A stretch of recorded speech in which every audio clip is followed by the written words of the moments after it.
다 같이 묵상기도 드리심으로 주일날 예배를 하나님께 드리겠습니다.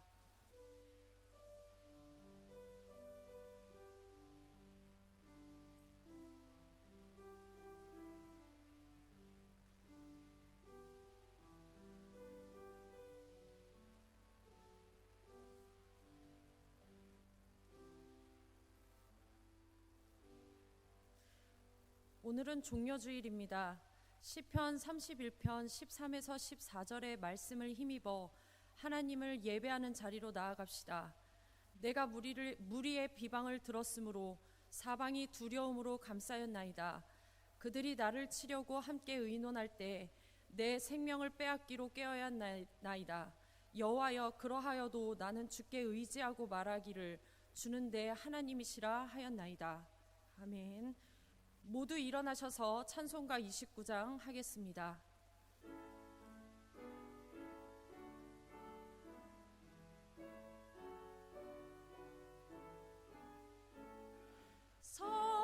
성도여 다 함께 할렐루야 아멘.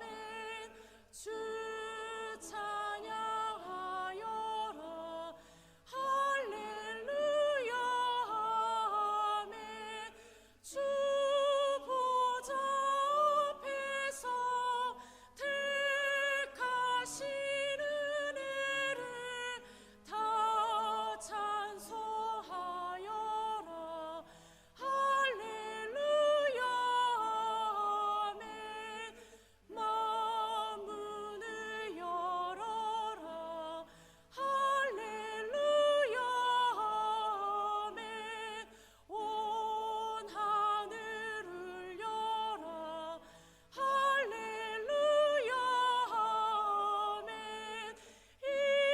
인도자 되시며 친구가 되신 주 그 사랑 끝없다 할렐루야 아멘.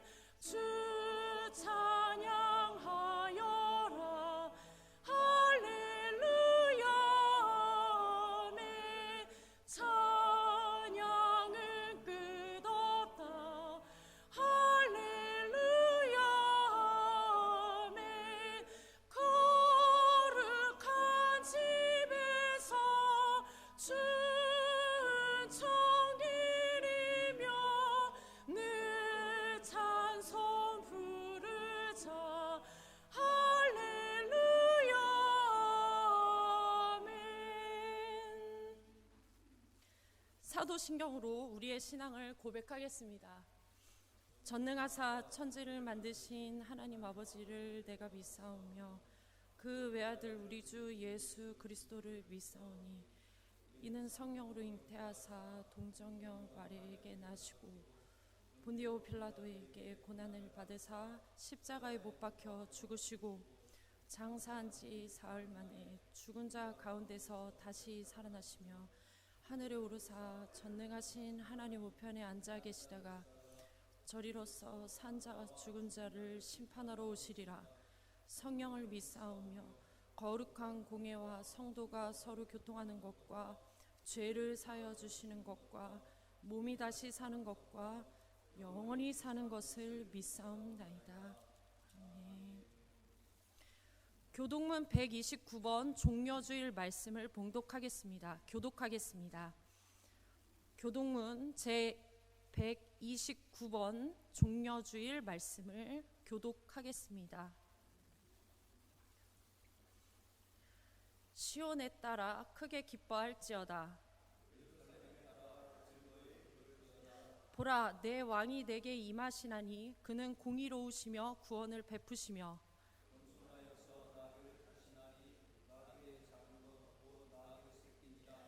내가 에브라임의 병거와 예루살렘의 말을 끊겠고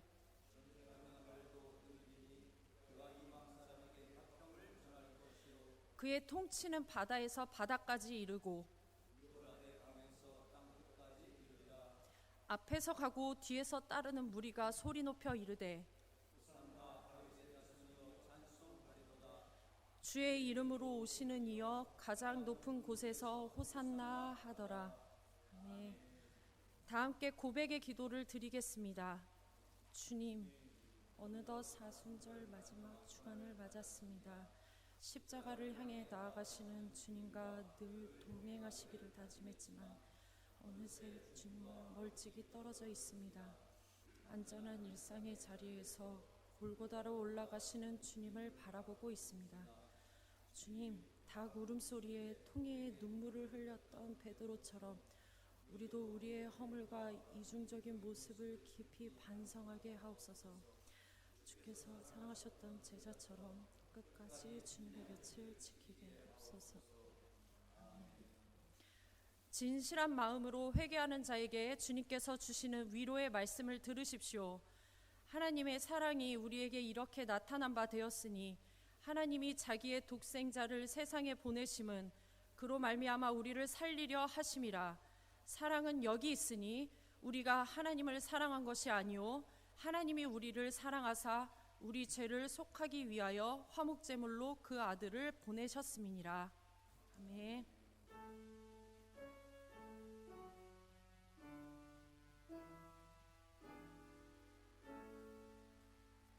성부 선자와 성령 찬송구 영광 돌려보내세. 태초로 지금까지 또 영원 무궁토록 선삼위께 영광 아멘.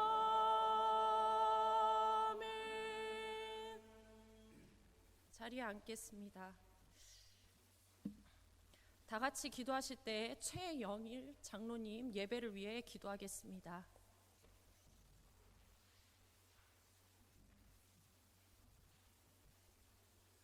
하나님 앞에 기도 올려드리겠습니다.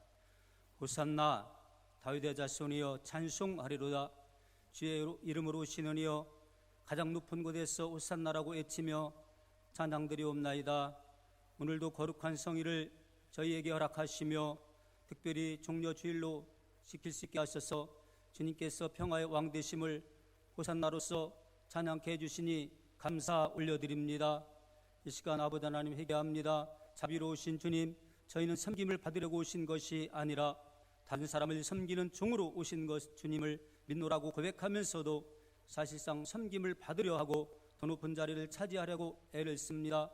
천국에서 누가 더 크냐고 다투는 제자들을 꾸짖으신 것처럼 저희를 꾸짖어 주시고 낮은 곳에서 임하는 믿음을 저희들에게 허락하여 주시옵소서. 우리 주님께서 십자가에 달리시기까지 낮아지신 것처럼 저희들도 끊임없이 낮아지게 하여 주옵소서.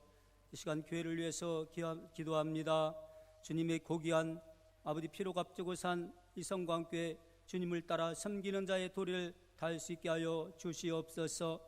주님의 나라는 말에 있지 아니하고 오직 능력에 있다고 하셨사오니 저희 성광교회가 실제로 주님을 위해서 세상에 대하여 복음과 진리로 봉사하는 성광교회가 되게 하시며 불의와 거짓으로 가득 찬 세상의 정의와 주님의 사랑을 보여줄 수 있는 교회가 되게 하여 주옵소서. 시간 성도님들을 위해서 간구합니다. 놀라운 사랑의 하나님 아버지, 친히 제자들의 발을 씻겨 주시고 마침내 세상을 구원하시기 위해 십자가에 달리시기까지 한 주님의 섬김의 자세를 저희로 하여금 깨달을 수 있는 지혜를 주시옵소서.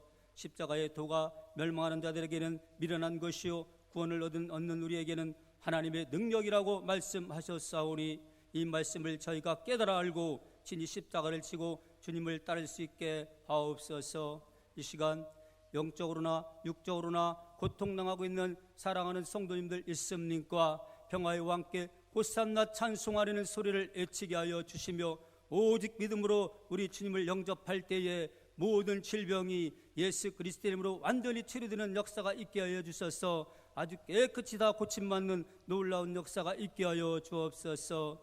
나라와 민족을 위해서 간구합니다. 승리의 주님이시여 이 나라가 정치적으로나 경제적으로나 매우 어지러운 지경에 처해 있습니다. 전쟁의 위협과 정치적 불안과 경제적 어려움 아래에서 고통당하며 신음하고 있는 이 백성을 불쌍히 여겨주시며 그 상한 심령을 위로하여 주시옵소서. 의정자들은 공의로 이 나라를 잘 다스리며 백성들은 의정자들을 신뢰하여 이 어려운 난국을 타개해 나가며 진정으로 하나님이 원하시는 역사를 이 땅에서 펼쳐나갈 수 있도록 인도하여 주시옵소서.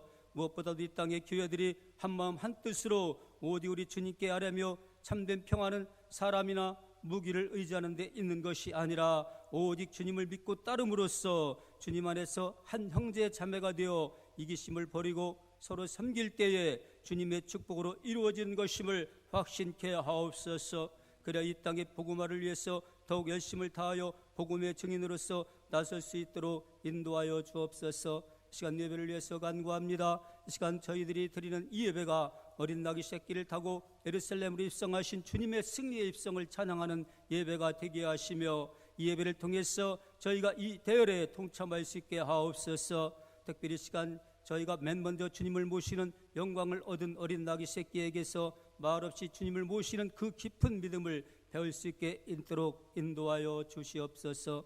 뿐만 아니라 이 예배를 통해서 저희들이 평화의 왕이신 주님과 깊은 교제를 나누며 주님의 고귀하신 섬김의 도리를 배우고 본받을 수 있도록 저희의 심령을 친히 주장하여 주시옵소서. 특별히 저희를 사랑하셔서 주님의 귀한 사자 최시동 목사님을 단위에 세워주셨사오니 영육간의 강건함과 성령 충만함으로 기름 부어 주시옵소서. 목사님의 말씀을 통해서 저희가 많은 은혜를 받고 성령의 감동을 받아서 심령이 새롭게 변화되어 죽도록 충성하며 주님 말을 따르겠나라고 결단하는 이 시간 되게 하여 주시옵소서. 이제 더 이상 세상의 거짓된 행복이나 연락과는 인연을 다 끊어버리고 오직 주님이 주시는 참된 행복과 평화만을 사모함으로 주님이 사랑의 날개 아래 거하게 하옵소서. 이제 코로나19 전염병이 나사렛 예수 그리스도의 이름으로 종식되고 다음 주일 부활주일 예배는 온 성도가 다 같이 거룩한 성전에 나와서 예배 드릴 수 있도록 인도해 주시옵소서. 모든 예배가 속히 회복되도록 하나님 도와주옵소서. 십자가에 달려 죽으심으로 지혜에서 우리를 구원하여 주신 우리 구주 예수 그리스도의 이름으로 간절히 간구하며 기도 올려드렸사옵나이다. 아멘.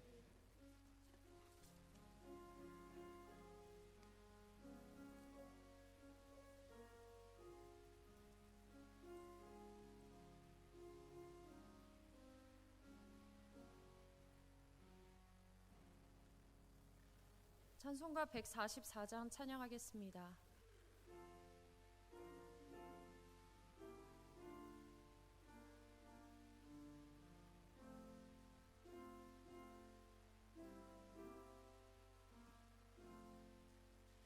예수 나를 위하여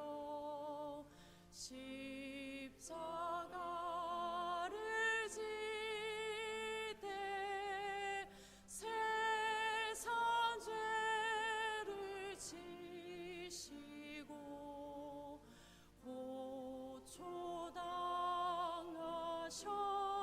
고초당하셨네. 예수님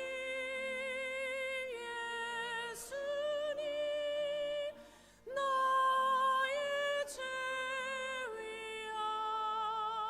위하여 보배 피를 흘리니 죄인 받으소서. 십자가를 지심은 무슨 죄가 있나 저무지한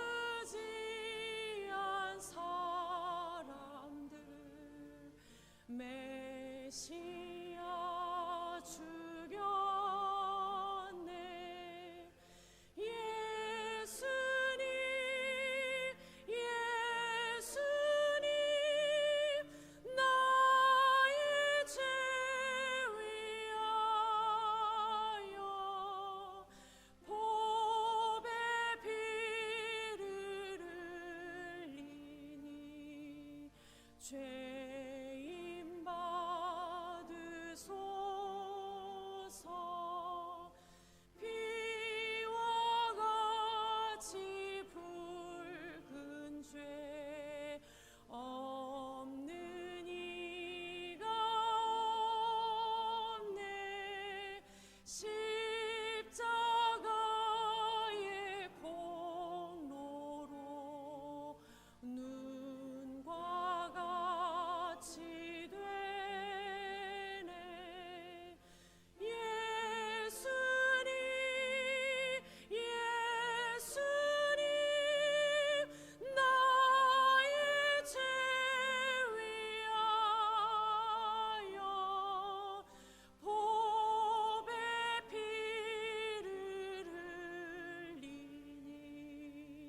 죄인 받으소서.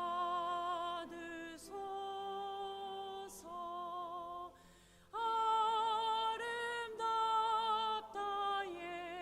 예수여, 나의 좋은 친구 예수 공로 아니면 영원형 벌 받네. 예수님, 예수님, 나의 죄 위하여 보배 피를 흘리니 죄인 받으소서.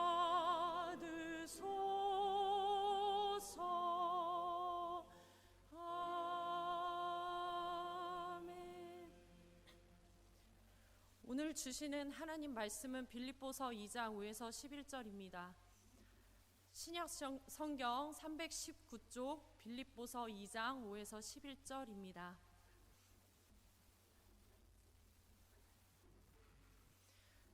다 같이 한 목소리로 봉독하도록 하겠습니다. 너희 안에 이 마음을 품으라.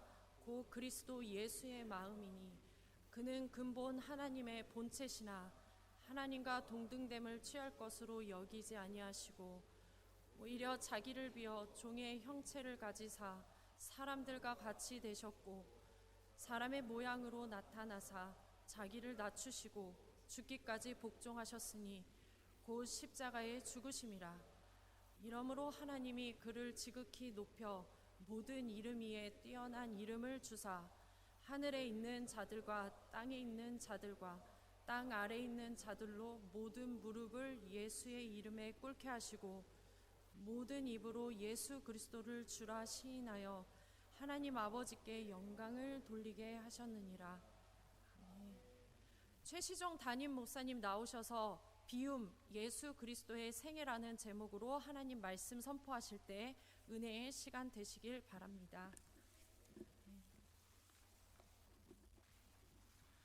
기도하겠습니다. 할렐루야. 살아계신 아버지 하나님 고맙습니다. 하나님의 은혜 가운데 한 주간의 삶을 보내게 하시고 이 아침에도 주일을 맞아서 우리 성전에서 또 우리 가정에서 하나님을 예배하게 하시니 고맙습니다.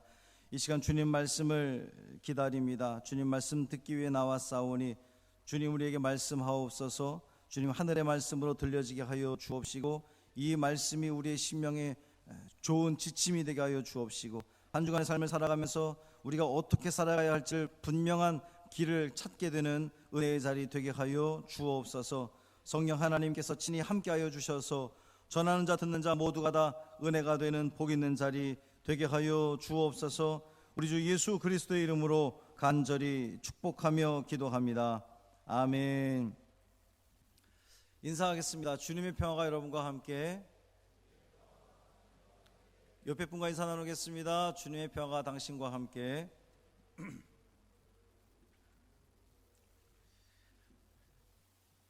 할렐루야. 우리 주 예수 그리스도의 은혜와 평강이 종료주일을 맞아서 하나님을 예배하는 여러분 모두에게 충만하시기를 주님의 이름으로 축원합니다. 한 주 동안 평안하셨습니까? 감사하게도 아직까지 우리 교회 성도 가운데는 어떤 특별한 문제가 있었다는 이야기를 듣지 못한 것 같아서 참 다행스럽습니다. 유례 없는 종료주의를 우리가 맞이하고 있습니다. 살면서 이런 경우는 여러분도 처음이실 테고 저도 뿐만 아니라 한국 기독교 역사 속에서 처음 있는 일이 아닐까 그렇게 생각합니다. 이럴 때일수록 더욱 우리를 향한 그 하나님의 사랑, 예수님의 희생, 그 은혜 더욱 깊이 묵상하는 귀한 시간들이 되기를 바랍니다. 오늘은 종료주일입니다. 그리고 고난 주일이라고도 불리기도 하고 고난 주간이 시작되는 주일입니다.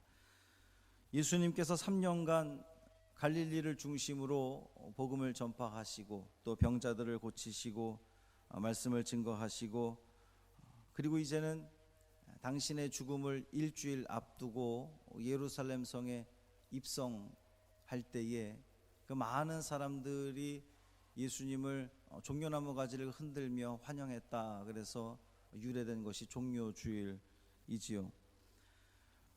단순히 그때의 그 장면들을 우리가 생각하고 그냥 기억하는 데 그칠 것이 아니라 왜 그들은 그렇게 예수님을 환영했는지, 예수님은 어떠한 모습으로 오셨는지, 그것을 우리가 오늘날 우리의 삶 속에 또 이렇게 적용하면서 그 의미를 찾아갈 때에 더욱 의미 있는 일이라 생각이 됩니다. 갈릴리를 중심으로 예수님은 사역을 하셨지만 이미 예루살렘에도 상당히 많은 예수님에 대한 소문들이 있었던 것 같습니다. 그들은 예수의 행적에 대해서 들어왔고, 그리고 그들이 생각할 때에 이 예수님이 하신 일들을, 소문을 이렇게 들어보니까 그들이 그토록 기대했던 메시아구나, 그리스도구나 라고 하는 생각이 들었겠지요.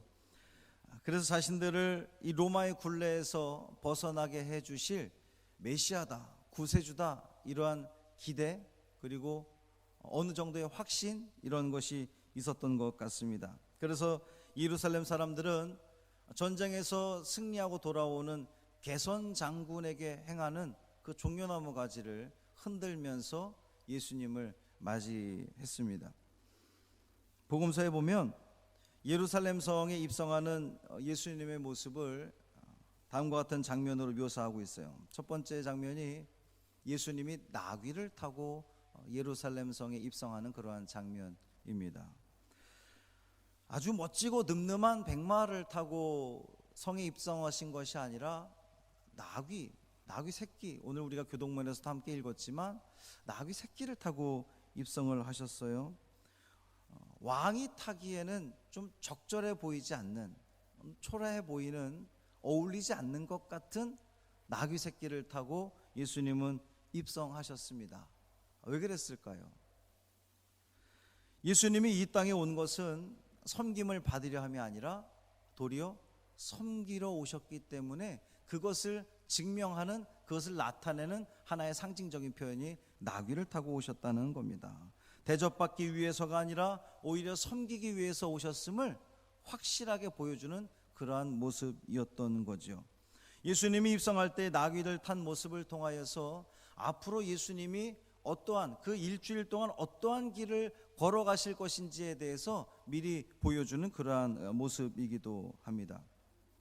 끝까지 섬기며 끝까지 낮아지시며 또 겸손하시는 모습을 보여주실 것을 우리로 하여금 미리 알아차리게 하는, 어쩌면 그때 종려나무 가지를 흔들면서 환영했던 많은 사람들에게는 무척 의아스러운 그러한 모습이었겠지요.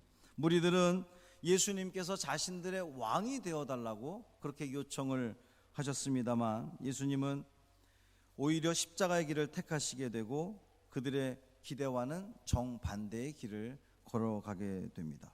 두 번째 장면은요, 예수님을 환영하는 그 무리들이 자신들이 입고 있던 그 겉옷을 길에다 펴서 예수님으로 하여금 밟고 지나가게 했다는 겁니다. 자신들의 옷을 길에 폈다라고 하는 것은 예수님을 경배하는 그러한 표현이고요. 또 이 사람들이 겉옷을 벗었다라고 하는 것은 사실 당시에 겉옷이라고 하는 것은 그들의 전부예요. 이 겉옷은 밤에는 이불이 되기도 하고요. 또 추위가 올 때에 또 그걸 덮어주는 그 역할을 하기도 하고요. 자신들의 그 전부와 같은 것이 바로 이 겉옷인데 그 겉옷을 벗어서 예수님이 걸어가시도록 거기에 깔았다는 겁니다. 이것은 예수에게 모든 걸 다 걸었다라고 하는 그런 의미를 가지고 있어요. 얼마나 이 사람들이 해방에 대한, 구원에 대한 그 마음이 간절했는지를 보여주는 그러한 장면이기도 합니다. 세 번째 장면은 이 무리들의 외침이었습니다. 예수님이 예루살렘 성에 입성할 때에 많은 무리들이 종려나무 가지를 흔들면서 외친 말들이 있어요. 호산나 다윗의 자손이요 우리를 구원하소서. 호산나라고 하는 그 단어 자체가 우리를 구원하소서라고 하는 그런 뜻을 가지고 있는데, 다윗의 자손이여 라고 예수님을 칭했어요. 다윗의 자손이라고 칭한 이유는 뭘까요? 이 이스라엘 사람들은 구약 성경 예언서에서 보면 이스라엘을 구원할 그 메시아가, 구원자가 다윗의 자손에서부터 올 것이다, 다윗의 그 계보에서 올 것이다 라고 하는 그 말씀이 있었기 때문에 이스라엘 사람들은 기대하기를 메시아가 오면 다윗의 자손으로 올 것이다, 이렇게 기대를 했던 거예요. 그래서 다윗의 자손이라고 예수님을 불렀던 겁니다. 다시 말하면 이 사람들은 예수님을 정말 그리스도로 생각했던 거예요. 메시아로 생각했던 겁니다. 우리를 구원하실 구세주라고 그들은 믿었던 거예요. 물론 그들의 믿음이 그렇게 온전하지는 못하여서 일주일이 지나지도 않아서 예수님을 십자가에 못 박으라고 외치는 사람들로 돌변하긴 했습니다만, 어쨌든 예수님이 예루살렘 성에 입성할 때에 그들은 예수님을 메시아로 기대했습니다. 우리를 구원하소서. 이 종려주일의 모든 상황들을 여러분 하나로 한번 엮어봅시다. 나귀를 타고 오셨고 그들이 겉옷을 벗어서 깔았습니다. 그리고 호산나 외쳤어요. 여기에 공통점이 있습니다. 비움이라는 거예요. 자기를 비울 때에 자기를, 당신의 그 모든 걸 다 비우셨기 때문에 나귀 새끼를 타신 것이고요, 사람들이 자기를 비웠기 때문에 자기의 모든 걸 다 걸어서 예수님께 깔아드린 것이었고요, 사람들이 자기의 그 연약함, 부족함을 고백할 수 있었기 때문에 우리를 구원해 달라고 예수님께 외쳤던 겁니다. 비움이라고 하는 거예요. 비워야 가능한 일들입니다. 낮춰야 가능한 일들입니다. 나보다 남을 더 낮게 여길 때에 가능한 일들입니다. 이 종려주일이 우리에게 주는 의미는 참 특별한 의미를 가지고 있습니다. 아주 두 가지의 양극화된 그러한 우리에게 감정을 주는데, 하나는 기쁨이요, 하나는 슬픔입니다. 어떤 면에서 기쁨입니까? 이 우리를 죄악 가운데에서 구원하실 예수님께서 비로소, 물론 3년 동안 그런 활동을 하셨지만 비로소 십자가에서 죽기 위해서 예루살렘 성에 들어가시는 그 모습이 정말 이제 우리가 구원받는구나, 우리가 나음을 입는구나, 우리가 회복되는구나 라고 하는 그 믿음 때문에 기쁨으로 주님을 맞이하게 되는 거고요, 또 반대로 보면 예수님께서 우리를 위해서, 이 나 같은 이 죄인을 위해서 십자가의 길을 걸어가시기 위한 그 시작의 단계가 이 종려주일이기 때문에 슬픔의 날이기도 합니다. 그러니까 이 기쁨과 슬픔이 공존하는 아주 특별한 그러한 주일입니다. 오늘 이 종려주일에 우리는 단순히 그 2000년 전에 예수님께서 예루살렘 성에 들어가신 그걸 단순히 기억만 하는 데서 그치는 것이 아니라, 왜 예수님은 우리를 위한 그 고난의 길을 걸어가셨는가, 왜 우리를 그토록 사랑하셨는가, 그러면 우리는 그 사랑을 입은 우리는 우리의 삶 가운데에 어떠한 삶을 살아가야 되겠는가, 그것을 깊이 묵상하고 또 기억하고 고백하고 다짐하게 되는 그런 은혜의 시간이 되기를 바랍니다. 이 성서 1과에서 제시한, 오늘 본문이 성서 1과에서 제시한 본문입니다. 물론 예수님이 예루살렘 성에 입성하는 그러한 것도 본문의 하나지만, 저는 특별히 오늘 이 본문 말씀을 택한 것은 이 빌립보서 2장의 말씀과 이 종려주일이 무척 연결되어져 있다고 그렇게 보기 때문입니다. 그 연결고리는, 연결이 되는 그 단어가 하나 있는데 그것이 바로 비움이라고 하는 거예요. 먼저 오늘 본문의 배경을 한번 보도록 하겠습니다. 사도 바울이 2차 전도 여행 중에 마게도냐 지방에 처음으로 세운 교회, 그러니까 유럽에 가장 처음 세운 교회가 빌립보 교회입니다. 우리가 잘 아는 바와 같이 루디아라고 하는 여인을 시작으로 해서 그 가정에서 시작된 이 빌립보 교회, 그리고 우리가 그 교회의 여성 지도자들을 들어서 알고 있습니다. 유오디게나 순두계를 알고 있습니다. 그렇게 아주 열심을 다해서 성장했던 교회가 빌립보 교회였고요. 특별히 이 빌립보 교회는 우리가 빌립보서 말씀을 쭉 보면 알 수 있지만 사도 바울과 무척 친밀한 관계를 유지했던 교회가 빌립보 교회였습니다. 이 빌립보서는 사도 바울이 감옥에서 쓴 편지인데요, 감옥에서 이 편지 빌립보 교회 교인들에게 편지를 쓰면서 내가 당신들을 생각할 때마다 너무나 기쁘고 감사하다라고 말할 정도로 아주 특별한 사랑을 사도 바울이 가지고 있던, 애정을 가지고 있던 교회가 빌립보 교회였습니다. 이 사랑이 넘치는 빌립보 교회였고, 사도 바울에게 아주 물심양면으로 후원했던 그런 빌립보 교회였지만 이 빌립보 교회에도 어려움이 있었어요. 유오디아, 순두계 이 두 여인, 이 빌립보 교회를 굉장히 부흥시키는데 앞장섰던 두 여성 지도자가 분란이 일어난 거예요. 다툼이 일어났습니다.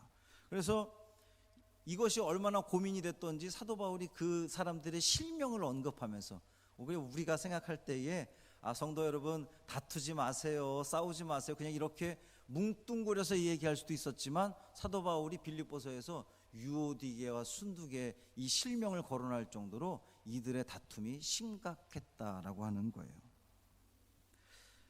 얼마나 교회에 큰 어려움이 되었겠습니까? 이에 바울은 그들에게 화해를 권면하고 연합하여서 아름다운 하나님의 교회를 이룰 것을 권면하는 그 편지가 바로 이 빌립보서입니다. 오늘 본문 앞에 나와 있는, 우리가 읽지 않았지만 2절 말씀 우리 함께 봉독합니다. 2절 말씀, 마음을 같이하여 같은 사랑을 가지고 뜻을 합하며 한 마음을 품어. 이 사도 바울이 상당히 글을 잘 쓴다고 하는 것을 우리는 알 수가 있어요. 마음을 같이하여 같은 사랑을 가지고 뜻을 합하며 한 마음을 품어. 지금 여러 차례 이야기를 했지만 사실은 다 하나의 이야기를 하고 있는 거예요. 한 마음 품으라는 겁니다. 갈라졌던 당신들의 마음을 하나로 모으라는 거예요. 그 똑같은 얘기를 아주 다양한 방법으로 지금 이야기하고 있어요. 뿐만 아니라 3절 말씀도 우리 함께 읽어볼까요? 아무 일에든지 다툼이나 허영으로 하지 말고 오직 겸손한 마음으로 각각 자기보다 남을 낮게 여기고. 사실 이 말씀도 동일한 말씀입니다.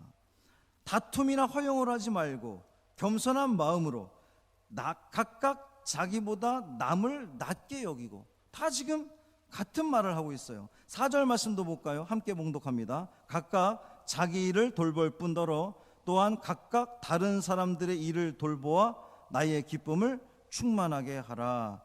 아멘.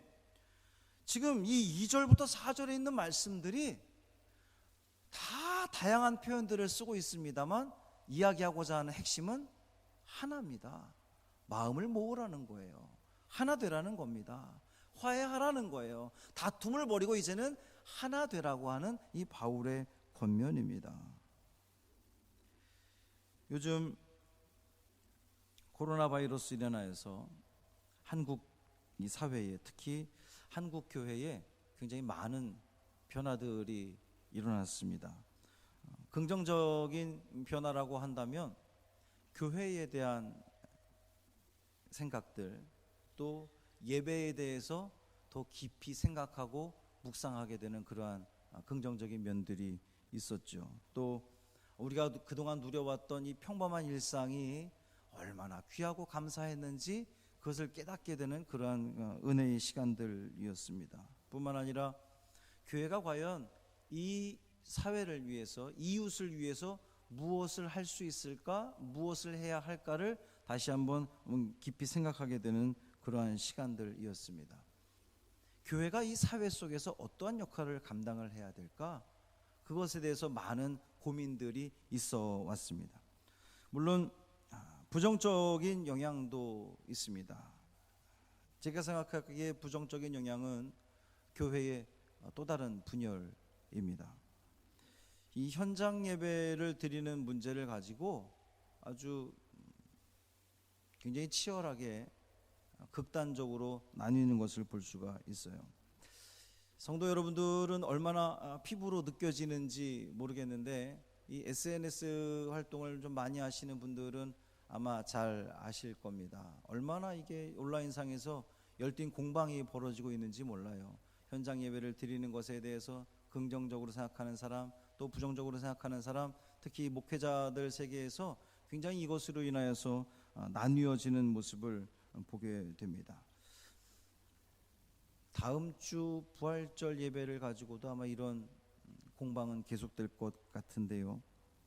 사도 바울이 이 빌립보 교회 소식을 들으면서 그들에게 권면했던 한 마음을 품으라, 연합해라, 사랑해라, 나보다 남을 더 낮게 여겨라, 남의 일들을 내 일처럼 그렇게 도와주어라 라고 하는 이 말씀들을 오늘날 한국 교회는 귀 기울일 필요가 있습니다.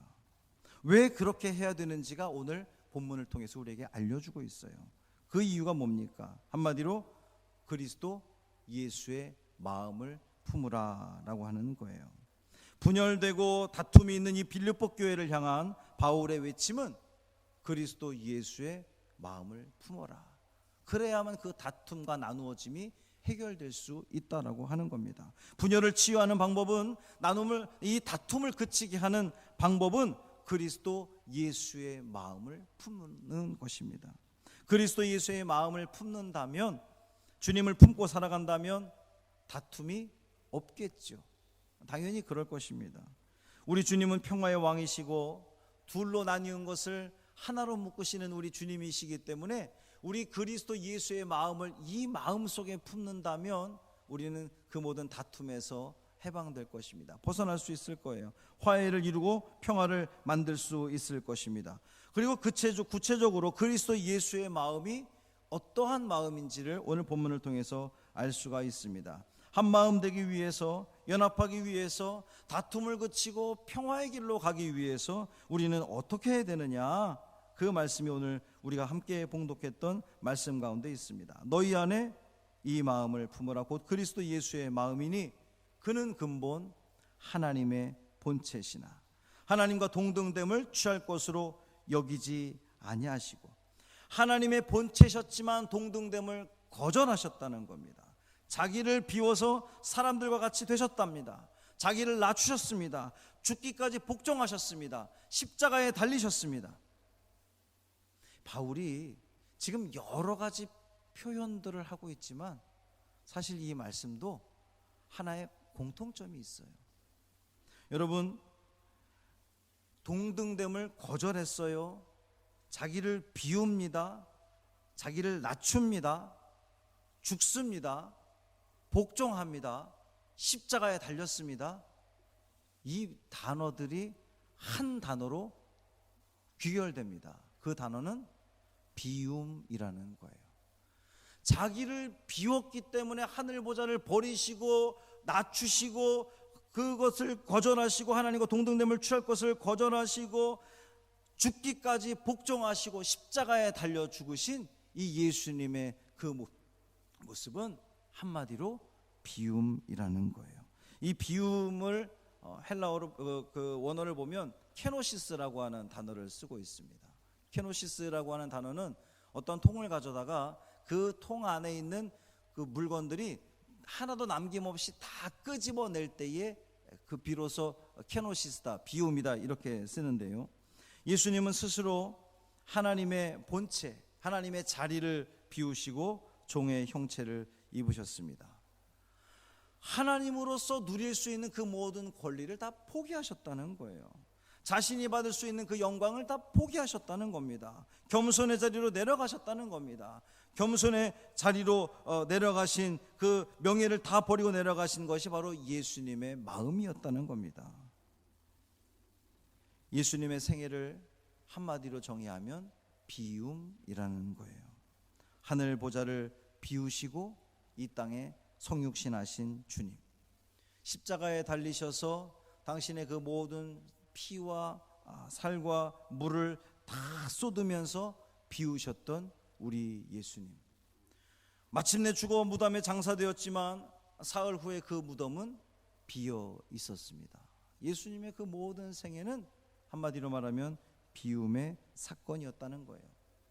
그러니까 우리가 이제 다음 주에 맞이할 이 부활절은 비움의 축제다, 이렇게 볼 수 있습니다.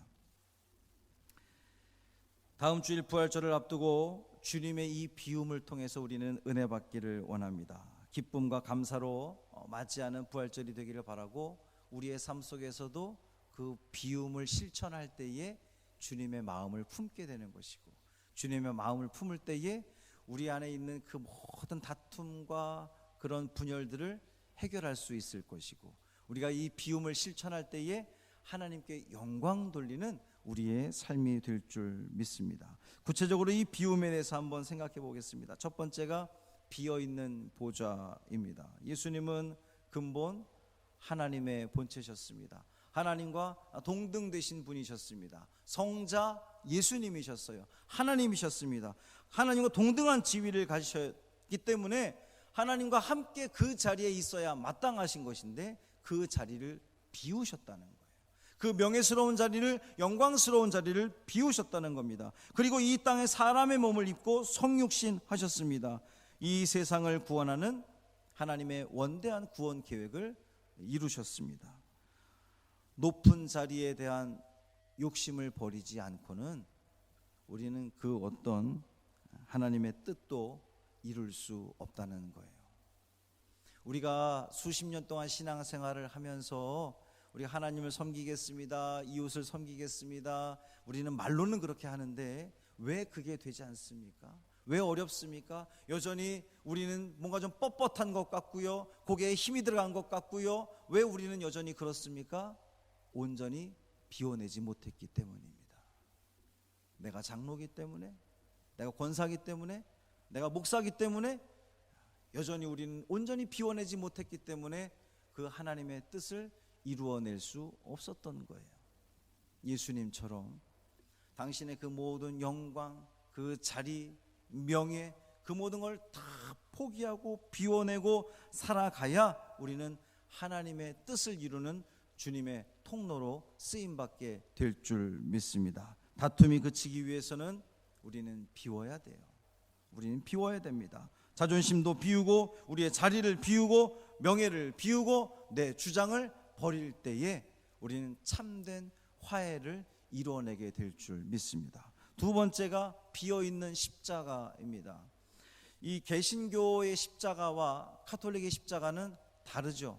가톨릭의 십자가는 예수님이 못 박혀 있습니다. 근데 개신교의 십자가에는 예수님이 계시지 않아요. 가톨릭은 고난의 십자가입니다. 그러나 우리는 부활의 십자가입니다. 가톨릭은 신자들에게, 성도들에게 희생의 그러한 그 삶을 이야기합니다. 그러나 우리 개신교는 부활하신 주님으로 인하여서 우리에게 값 없이 주어지는 은혜를 생각합니다. 믿음을 요구하는 거예요. 비어있는 십자가는 우리의 그 어떤 행위나 노력으로 인해서 우리가 구원받을 수 있는 것이 아니라 오직 주님의 은혜로, 하나님의 은혜로, 예수님의 사랑으로 우리가 구원받았음을 확신하는 그러한 모습이 바로 비어있는 십자가라는 거죠. 그러니까 우리에게 필요한 것은 믿음이라고 하는 겁니다. 은혜에 대한 감사뿐이라는 거죠. 감사의 마음으로 우리의 이웃을 바라봐야 된다는 겁니다. 그것도 역시 비움의 하나의 표현입니다. 세 번째로 비어있는 무덤입니다. 만일 주님의 무덤이 비어있지 않았다면 우리에게는 희망도 소망도 구원도 없었을 것입니다. 주님께서 영광스럽게 부활하셨기에 우리에게 소망이 있는 거죠. 우리는 더 이상 죽음을 두려워하지 않게 된 겁니다. 이 무덤 속에는 죽은 사람의 시체가 들어있어야 되는데 우리 주님의 무덤은 비어 있었습니다. 주님께서 살아나셔서 잠자는 자들의 첫 열매가 되어 주셨습니다. 그러니까 우리에게 소망이라는 것이 생긴 거예요. 부활하신 주님께서 우리도 부활하게 해주실 거라고 믿는 믿음이 더욱더 강력해진 겁니다. 우리는 신앙생활하면서 귀로는 듣고 수많은 이야기들, 설교들을 들어왔지만 주님의 그 부활이 아니고서는 우리는 그 완벽한 그 하나님의 은혜를 우리가 고백할 수 없었을 터인데 예수 그리스도께서 부활해 주심으로 우리에게 소망이 생긴 거예요. 우리도 부활할 수 있구나. 우리도 지금 비록 어렵고 힘든 이 삶을 살아가지만 주님께서 부활하신 것처럼 우리도 그 마지막 때에 부활할 것을 믿는 그 믿음으로, 그 소망 가지고 우리가 이 세상 살아가는 것 아니겠습니까? 이 본문을 기록한 사도 바울 역시 자신의 모든 것을 다 비우고 배설물처럼 여겼다라고 표현할 정도로 다 비우고 주님을 따르는 길을 선택했던 사람이었습니다. 우리는 그동안 채우려고만 했지 비우려고 하지 않았습니다. 예수님을 따라서 비우는 연습을 하는 이 한 주가 되기를 주님의 이름으로 축원합니다. 우리의 욕심을 비우고, 우리의 명예를 비우고, 자리를 비우고, 내가 그동안 주장하고자 했던 그 모든 나의 그 모든 것 마음들을 다 비우고 주님 앞에 철저하게 엎드릴 때에, 그 주 예수 그리스도의 십자가에 다 못 박을 때에 우리는 주님의 크신 은혜를 입게 될 줄 믿습니다. 비우게 되면 연합하게 될 거예요. 비우게 되면 사랑하게 될 겁니다. 비우게 되면 우리의 다툼이 그치게 될 거예요. 다툼이 그치고 화평을 이루고 하나님의 그 크신 사랑을 우리를 통하여서, 여러분을 통하여서 이 세상 가운데에 흘려보낼 때에 우리의 이 세상은 더 이상 다툼이 없는 평화의 세상, 주님께서 이루고자 하는 그 세상을 만들어 가게 될 줄 믿습니다. 이 고난주간, 우리 한 주간의 삶을 살아가게 되는데요, 우리가 늘 해왔던 것처럼 고난주간 특별 새벽 기도회를 성전에서 갖지는 않지만 여러분 가정에서 새벽마다 올려지는 그 말씀을 통하여서 주님의 그 은혜, 주님의 사랑을 더욱더 묵상하시기를 바라고, 특별히 이 한 주 동안은 우리가 이 단어, 비움이라고 하는 이 단어를 기억하시고, 내 마음에서 뭔가 불끈하고 올라올 때마다 비움, 내 마음에서 뭔가 막 쏟아져 나오려고 할 때마다 비움, 주님께서 비우셨기에 나도 비웁니다. 그리고 이 비움을 통하여서 하나님께서 우리에게 요구하시는, 우리에게 기대하시는 그 참된 행복을 우리 삶 가운데에 모두 누리게 될 줄 믿습니다. 비움의 한 주가 되기를 주님의 이름으로 축원합니다. 할렐루야. 살아계신 아버지 하나님 고맙습니다.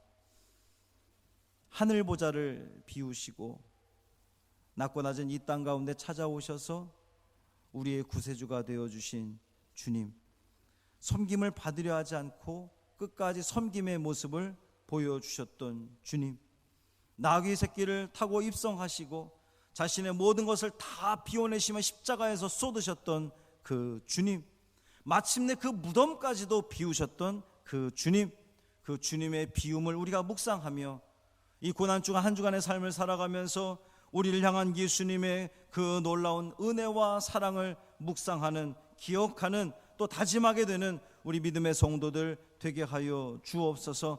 한 주간 우리의 삶은 비록 성전에 모이지는 않지만 우리의 가정에서, 우리의 삶의 자리 속에서 예수 그리스도의 그 비움을 기억하며 실천하여서 하나님께 온전히 영광 돌리는 우리 믿음의 성도들 되게 하여 주옵소서. 주여, 어느 때까지니까, 어느 때까지니까 주님, 우리를 긍휼히 여겨 주옵시고 수만 명의 사람들이 죽어가는 이 고통 속에서 벗어나게 하여 주옵시고 이젠 종식되게 하여 주옵시고 그동안 우리가 하나님께 감사하지 못했던 걸 회개하며 주여, 우리에게 일상을 허락하셔서 그 일상 속에서 더욱더 하나님을 온전히 섬기는 우리 믿음의 자녀들 되게 하여 주옵소서. 기도하는 우리 사랑하는 성도들 되게 하여 주옵소서.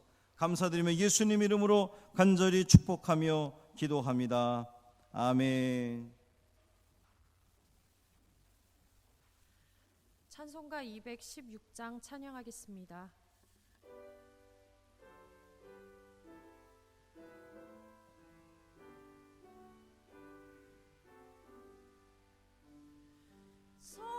선자의 귀한 몸 날 위하여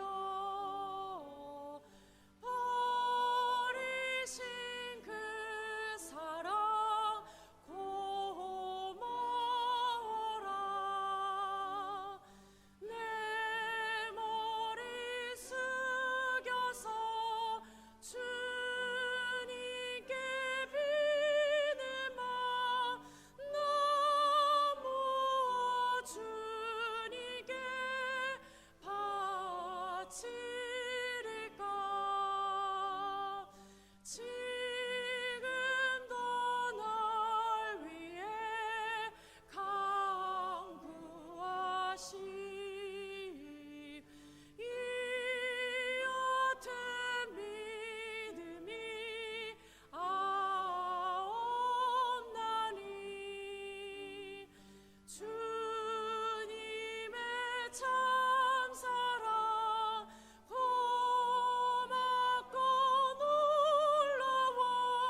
진실한 믿음과 마음으로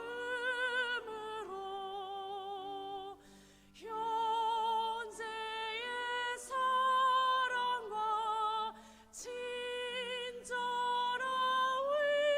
위로를 네게나 베푸게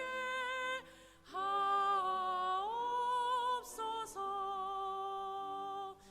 망가진 은혜를 받았으니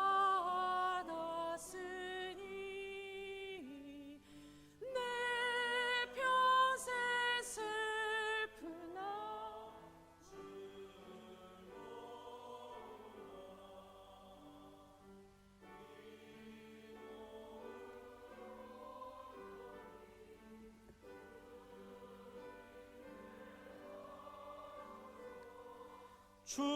주님만 위하여 늘 살겠네. 아멘. 드려진 예물을 위해서 기도하겠습니다. 하나님의 은혜가 너무나 크고 놀랍습니다. 한 주간 우리가 살아갔던 그 모든 삶들, 우리가 직장 생활, 우리의 사업, 또 가정에서 그 모든 것들이 다 주님의 은혜였음을 다시 한번 고백하게 됩니다.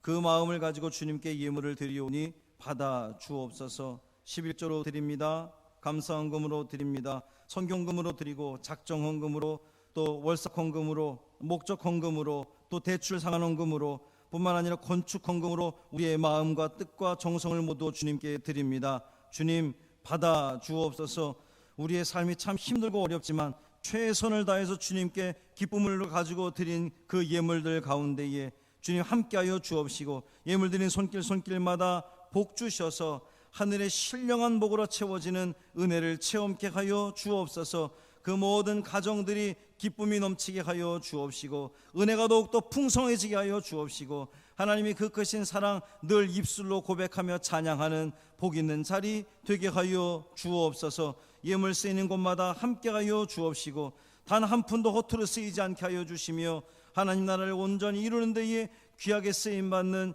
예물 되게 하여 주옵소서. 감사드리며 예수님 이름으로 간절히 축복하며 기도합니다. 아멘. 교회 소식을 말씀드리겠습니다. 우리 환우들을 위해서 계속해서 기도해 주시고요. 한검숙 권사님 시아버지께서 어제 돌아가셨습니다. 내일이 발인입니다. 부천 성모병원 장례식장인데요. 요즘 또 시기여서 많이 어려울 텐데 전화든 문자든 주셔서 이 가정을 위로해 주시기를 바랍니다. 분이자 권사님께서 괴안동 유창팰리스로 이사를 하셨고 오경숙 집사님 영등포 신길 센트럴 자이로 이사하셨습니다. 축하를 드리고요. 그곳에서도 주님의 큰 은혜가 있기를 바랍니다. 오늘은 종료주일입니다. 주여 우리를 구원하소서 이 마음을 가지고 한 주간 고난 주간을 살아가시기를 바랍니다. 다음 주일은 우리가 부활주일로 지킵니다. 현장 예배를 어떻게 진행할지는 아직 명확하게 결정하지 못했습니다. 좀 더 지켜보면서 장로님들과 회의를 통하여 결정하고 또 알려드리도록 하겠습니다. 이 부활절을 맞아서 우리가 이 현장에 모이지를 못하니까 좀 특별한 부활절을 준비해 보았습니다. 성광 100일장이에요. 주제는 고난 또는 부활입니다. 그리고 성광교회 전교인 요즘 유치부부터 우리 장년부, 노년부 이르기까지 모든 성도가 다 대상이 되는 거고요. 본인이 직접 지은 뭐 산문도 좋고 시도 좋고 삼행시, 부활절 이렇게 삼행시도 좋고요. 또 사진도 좋습니다. 본인이 직접 찍은 사진, 남이 찍은 사진 말고요. 본인이 직접 찍은 사진, 그리고 또 그림도 좋고 부활란을 예쁘게 꾸며서 그것을 또 사진 찍어서 제출해도 좋습니다. 우리가 이것을 다 모아서 하나의 그 옛날 우리 80년대 막 했던 것처럼 문집처럼 좀 만들어 보려고 그래요. 그리고 거기서 장원에 뽑히신 분은 현수막을 꽃이 아름답다, 너도 아름답다, 뭐 이런 식으로 현수막을 해서 저 앞에 게시를 할 그런 계획입니다. 화요일까지는 좀 보내주셔야 될 것 같아요. 화요일, 내일 모레 화요일까지 김아리 목사님에게 전송해 주시기를 바랍니다. 한 주간도 또 주님의 은혜 가운데에 건강하게 행복하게 또 잘 살아내시기를 부탁을 드립니다. 모두 일어나셔서 파송 찬양 부르시고 축도로 마치겠습니다.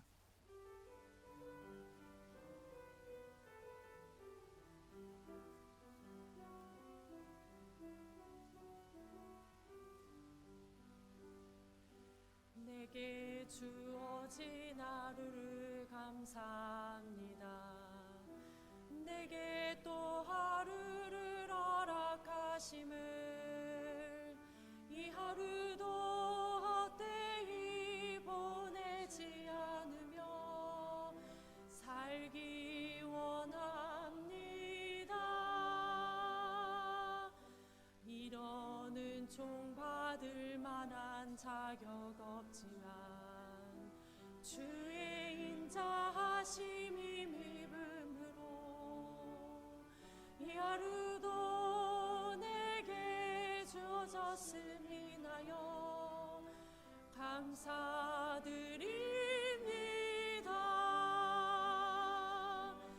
이 하루도 저직하게 하소서.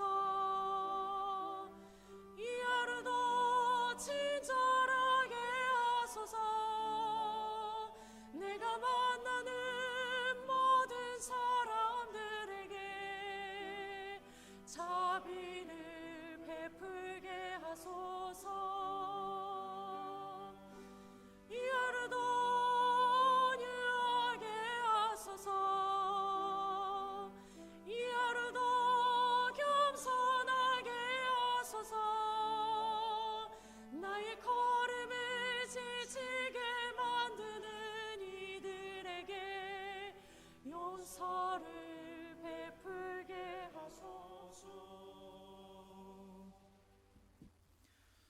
이제는 우리 주 예수 그리스도의 은혜와 하늘아버지의 그 크신 사랑하심과 언제나 우리와 함께 하시는 성령님의 놀라운 사랑과 은총 교통하심이 한 주간의 삶을, 특별히 고난주간을 살아내면서 예수 그리스도의 그 비움을 우리의 삶 가운데 실천하겠습니다 다짐하고 돌아가는 사랑하는 모든 성도들 머리 위에, 저들의 가정과 일터 위에 이제로부터 영원토록 함께 하시기를 간절히 축원하옵나이다. 아멘.